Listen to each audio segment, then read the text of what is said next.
देखो, straight line method का मतलब है ओरिजिनल कॉस्ट मेथड, यानी कि जो हमारा डेप्रिसिएशन है वो जितनी बार भी लगेगा वो ओरिजिनल कॉस्ट पे लगेगा, यानी कि वो यूनिफॉर्म रहेगा, सेम अमाउंट ऑफ डेप्रिसिएशन हम चार्ज करने वाले हैं।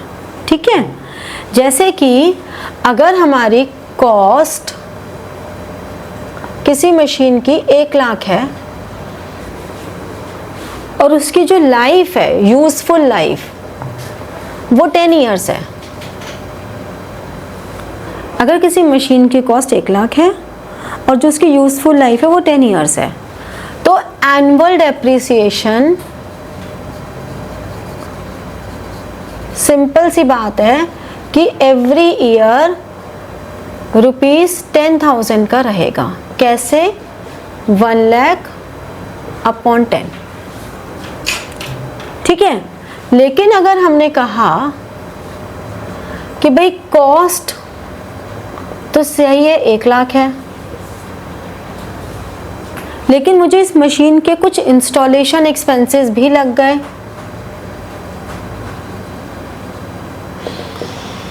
वो इंस्टॉलेशन एक्सपेंसेस कितने हैं? 20,000। ठीक है, लाइफ 10 ईयर्स है, तो अब मशीन की टोटल कॉस्ट कितनी हो गई? 1,20,000 हो गई ना मशीन की कॉस्ट। तो जो एनुअल डेप्रिसिएशन होगा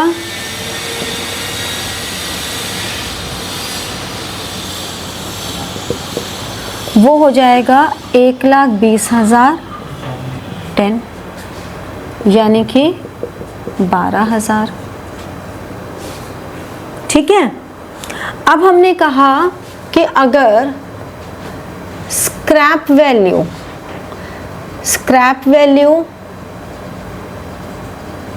या रेजिडुअल वैल्यू एक ही बात होती है। होता क्या है स्क्रैप वैल्यू या रेजिडुअल वैल्यू? ये होती है जो अमाउंट हम एक्सपेक्ट कर रहे हैं eight the end of working life. अगर उसके 10 साल की लाइफ हमने एक्सपेक्ट की है तो इसका मतलब हो गया अमाउंट या value expected to be received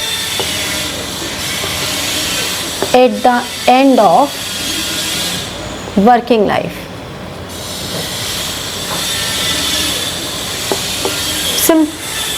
ठीक है, अब अगर हमें बोला कि ये जो वर्किंग लाइफ की बात है ये 5,000 है,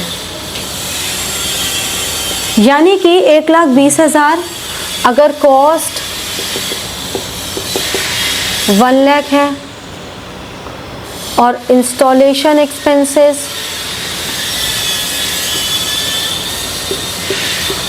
20,000 है, तो इसका मतलब 1,20,000 के बदले में हमें 10 साल बाद 5,000 रुपये मिलेंगे। तो पूरे 10 साल में मशीन की वैल्यू कितनी कम हुई? 1,15,000 से कम हो गई। यही मतलब हुआ कि 1,20,000 हम आज लगा रहे हैं, 10 साल बाद हमें 5,000 मिलेंगे, तो मतलब पूरे 10 साल में उस मशीन की वैल्यू 1,15,000 रुपये से कम हो गई। हमने क्योंकि स्ट्रेट लाइन है तो हमने कहा ठीक है जी 1,15,000 अपॉन लेस, यानी कि 11,500 एनुअल डेप्रिसिएशन हो गया। ये तब जब हमें कुछ भी रेट नहीं दिया हुआ, हमें कुछ नहीं दिया हुआ, हमें सिर्फ इतनी सी इन्फॉर्मेशन की बने। अगर वो कहते थे 10% है 20% है तो हम उस हिसाब से कर लेते हैं। ठीक है, तो हम क्या कह सकते हैं एनुअल डेप्रिसिएशन का फॉर्मूला? Cost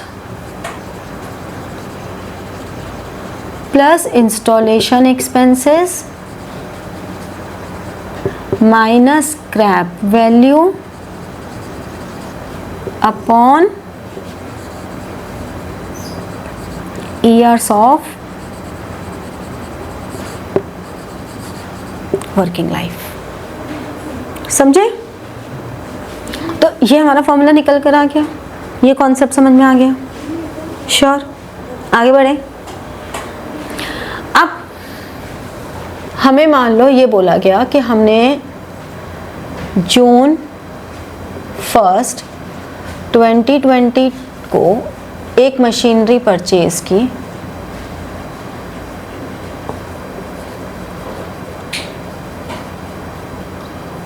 for ₹80,000। ये हमने एक मशीन परचेज की, ठीक है। हमारा जो रेट ऑफ डेप्रिसिएशन है वो 10% पर एनम है स्ट्रेट लाइन मेथड से। फिर हमने मार्च 31, 2024 को सोल्ड कर दी 50,000 रुपीज़ में। अब हमें ये बताना है कि इस मशीन को जो हमने सोल्ड किया ये प्रॉफिट पे किया या लॉस पे किया। वैसे तो हमें देखने से ही पता लग रहा है कि लॉस पे किया, बट फिर भी हम एक बार देखते हैं कि सचमुच में है। 80,000 की चीज़ 50 में बेची, लॉस पे ही है। लेकिन ऐसे थोड़ा ना लॉस पे बोल देंगे। कैसे करेंगे हम? जून 1, 2020 से लेकर मार्च 31, 2021 कितने महीने हो गए? 10 मंथ्स, है ना। फिर 1 अप्रैल 2021 से 31 मार्च 2022, 1 अप्रैल 2022 से 31 मार्च 2023 और 1 अप्रैल 2023 से 3 साल। ये इतने दिन यूज़ हुई ना वो मशीन। तो अगर 10% डेप्रिसिएशन है तो इन 3 सालों का तो 8,000 इंटू 3 24,000 हो गया, और इधर 8,000 इंटू 10/12 ये होगा ना 10 महीने का डेप्रिसिएशन। कितना हो गया? 72, 8, 6, 6, 7 नहीं, हाँ 6, 6, 6, 7, ठीक है। ये हो गया। ये समझ में आया कैसे आया? तो टोटल डेप्रिसिएशन 6, 6, 6, 7 प्लस 24,000 30, ये आ गया 30 है बेटा। ये ऐसे आया ना, 80,000 पे 10%, 8,000 आ गया, समझे। तो book value is always cost minus depreciation. Cost थी 80,000, डेप्रिसिएशन है 667, तो कितना आ गया? 41,333, 49, यस 49,333, ठीक है। ये आ गया। हमने सोल्ड कितने में किया? Sales minus book value is profit. हमने सेल की 50,000 में, बुक वैल्यू है 49,333, प्रॉफिट कितना हो गया? दिखने में तो लग रहा था नुकसान हुआ, लेकिन फिर भी मशीन में प्रॉफिट देके गई, क्योंकि हमने उसको यूज़ भी तो किया इतने दिन, उससे बेनिफिट भी तो लिया इतने दिन। तो डेप्रिसिएशन हमारे मैचिंग कॉन्सेप्ट को जस्टिफाई कर रहा है कि हमने जो एक्सपेंसेस दिखा रहे हैं हर साल, हमारी एंट्रीज कैसे चलेंगी। जब भी हम मशीन परचेज करते हैं तो एंट्री क्या होती है? Machinery account debit to bank. Depreciation charge करेंगे तो depreciation account debit to machinery, और फिर at the end of the year entry क्या बनेगी? Profit and loss account debit to depreciation, क्योंकि वो डेप्रिसिएशन को हमें उस साल के प्रॉफिट एंड लॉस में दिखाना होगा। तो हमारी मशीन परचेज करते समय एंट्री बनी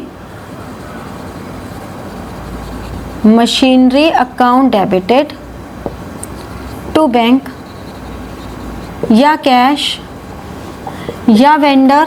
अगर हमने क्रेडिट पे परचेज किया तो मान लो इसी में लेते हैं 1 लाख, फिर हमने डेप्रिसिएशन लगाया ये तो बिगिनिंग में जब भी परचेज की, on the date of purchase. फिर at the end of year हमने क्या किया, depreciation account debited to machinery. Depreciation लगा दिया ना, depreciation account debited to machinery. हमने यहाँ पे कितना डेप्रिसिएशन लगाया, 12,000 का लगा दिया। और फिर इस डेप्रिसिएशन को हमने कहाँ ट्रांसफर किया, at the end of year में profit and loss account debit to depreciation. ये एंट्री हर साल हो रही है, ये दो एंट्रीज हर साल हो रही हैं, डेप्रिसिएशन टू मशीनरी, फिर profit and loss account to depreciation. हर साल हम प्रॉफिट एंड लॉस अकाउंट बनाते हैं ना, तो हर साल हम डेप्रिसिएशन चार्ज करेंगे, हर साल उस डेप्रिसिएशन को हम प्रॉफिट एंड लॉस अकाउंट में ट्रांसफर करेंगे। समझ में आई बात? तो ये दो एंट्रीज जो लास्ट के दोनों हर साल होंगी, ठीक है। लेकिन आपने जो फोटो भेजी ग्रुप में जिसमें बोर्ड पे आपने कराया था, प्रॉफिट तो आपने प्रॉफिट एंड लॉस आपने बस वो एंडिंग एंट्री, वो उसकी बात कर रहे हो जो ये वाला प्रॉफिट है। अब इसकी भी एंट्रीज बता देती हूँ मैं तुम्हें। अभी तो फिलहाल मैं तुम्हें ये बता रही हूँ कि जो डेप्रिसिएशन चार्ज हुआ है उस डेप्रिसिएशन की ट्रांसफर की एंट्री क्या होगी, डेप्रिसिएशन चार्ज करना फिर उसको ट्रांसफर करना। अभी ये सेल वाली एंट्री तो मैंने बताई नहीं है, तुम पहले ये नोट डाउन करो, फिर मैं तुम्हें सेल वाली एंट्रीज भी बता देती हूँ। वाला जो केस है, अब मैं इसमें सारी जर्नल एंट्रीज तुम्हें करके बताती हूँ कि आखिर सारी जर्नल एंट्रीज कैसे होंगी। सबसे पहले हमने मशीन परचेज की 2020 जून 1 को, हमने मशीन परचेज की, machinery account debited to bank account. कितने की,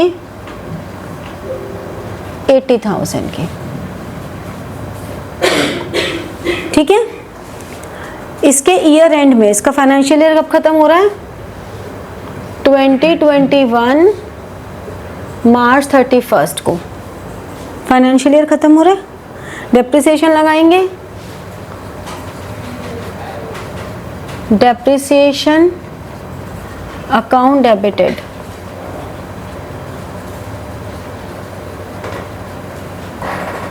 टू मशीनरी अकाउंट। कितना डेप्रिसिएशन है 10 महीने का, ये है 667।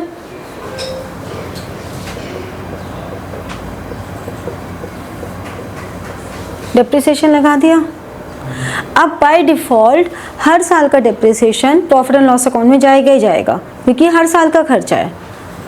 इसे हम कहते हैं ट्रांसफ़र करना। प्रॉफिट एंड लॉस अकाउंट में हमने ट्रांसफ़र कर दिया, इसे ट्रांसफ़र एंट्री कहते हैं, ठीक है। इसे हम कहते हैं एडजस्टमेंट एंट्री, इसे हम कहते हैं ट्रांसफ़र एंट्री।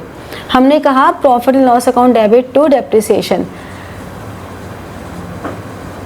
जैसे जब हमने लेजर्स बनाए थे तो मैंने कहा था कि जितने भी नॉमिनल नेचर हैं उनको क्लोज मत करना। क्यों क्लोज नहीं करना? क्योंकि उनको क्लोज नहीं करते, उनकी बैलेंसिंग नहीं करते, उनकी ईयर एंड में आके उनको हम ट्रांसफ़र करते हैं। मतलब अगर अप्रैल मई जून जुलाई का कोई एक्सपेंस है तो वो बैलेंसिंग होती है, लेकिन जब मार्च आ जाता है तो उसे ट्रांसफ़र करके क्लोज कर देते हैं। तो हमने इसे क्लोज कर दिया। हाँ, तो ये लास्ट वाली ट्रांसफर एंट्री तो पहली वाली कौन सी होगी? ये तो परचेज की एंट्री है, ठीक है। अब पूरे साल कुछ नहीं हुआ, 2022 मार्च 31 को फिर से डेप्रिसिएशन टू मशीनरी, ये 8,000 से हो गया। ये मैं आपको थोड़ा फास्ट करने के लिए शॉर्ट में लिख रही हूँ, आपको हमेशा पूरा लिखना है एग्जाम में। फिर profit and loss to depreciation, ये 8,000। 8,000 की तो डेप्रिसिएशन लग रहा है हर साल, 80,000 पे 10%। फिर 2023 मार्च 31, फिर ये same 2 entries, depreciation to machinery 8,000, profit and loss to depreciation 8,000। समझे? हो रहा है ना इसे? फिर 2024, एक मिनट, 21, 22, 23, हाँ 24 मार्च 31, हमने सेल कब की है? हाँ ठीक है। फिर हमने करा डेप्रिसिएशन टू मशीनरी 8,000, हमने फिर डेप्रिसिएशन लगा दिया और फिर उसको प्रॉफिट एंड लॉस में ट्रांसफर कर दिया। समझे? ये जर्नल एंट्रीज तो क्लियर हो रही है ना कि हम जर्नल एंट्रीज कैसे चल रहा है। तो ये प्रोसेस चलता जा रहा है। अब जिस डेट को सेल हुई 31 मार्च को ही सेल हो रही है ना 2024, जब सेल हुई तो पैसा कितना आया बैंक में? 50,000 आया। जबकि हमारी मशीन की वैल्यू कम होते होते, मशीन यहाँ डेबिट 80,000 से हुई थी, मशीन की वैल्यू फिर यहाँ पे क्रेडिट आई, फिर यहाँ क्रेडिट हुई, फिर यहाँ क्रेडिट हुई, फिर यहाँ क्रेडिट हुई। तो यानी कि मशीन की वैल्यू कम होते होते हमारी आ गई थी कितनी? 49,333। तो मशीन की वैल्यू तो 49,333 है सिर्फ। मशीन का अकाउंट इतने से क्लोज होगा ना, मशीन में इतना ही बैलेंस बचा है। तो अब डिफरेंस अमाउंट हमारा प्रॉफिट और लॉस हो गया। बैलेंसिंग फिगर आ रही है क्रेडिट में, अगर क्रेडिट में है तो प्रॉफिट ऑन सेल हो गया। तो हमने उसको again profit and loss account, ये हो गया प्रॉफिट ऑन सेल। तुम इसको अगर प्रॉफिट ऑन सेल भी लिख दोगे, गेन ऑन सेल भी लिख दोगे तो सब सही है। 667, क्योंकि अगर तुमने गेन ऑन सेल लिखा, सही टर्म तो गेन ही है, फिर भी हम कैजुअल टर्म में गेन प्रॉफिट कुछ भी लिख देते हैं। तो गेन ऑन सेल हो गया, प्रॉफिट ऑन सेल हो गया, ये जो भी हो गया। इसको बाद में प्रॉफिट एंड लॉस अकाउंट में ट्रांसफर करें या इसको यहीं पे करें, बात एक ही है। ठीक है, अप्रूव कर देना बेटा। समझ में आया? तो ऐसे हमारा ये पूरा प्रोसेस चल रहा है। क्लियर हुआ कि कैसे कर, डेप्रिसिएशन में हो क्या रहा है? Got it concept. अब ये जो जर्नल एंट्रीज हैं इसी को हम बना लेते हैं लेजर की फॉर्म में, क्योंकि ये सब हमने जर्नल एंट्रीज तो हम इतने दिन से करते ही आ रहे हैं, तो कुछ नया करना है तो हमने लेजर की फॉर्म में बना लिया कि हम मशीनरी का लेजर बनाते जा रहे हैं और ये जो कैलकुलेशंस हम यहाँ कर रहे हैं, यहाँ कर रहे हैं, ये लेजर में करते जा रहे हैं। उससे ईजी हो गया क्योंकि हर साल वैल्यू कम होती जा रही है, होती जा रही है, होती जा रही है। समझे? Got it?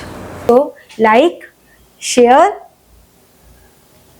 and press the bell button for getting your notifications and comment. ठीक है? Thank you.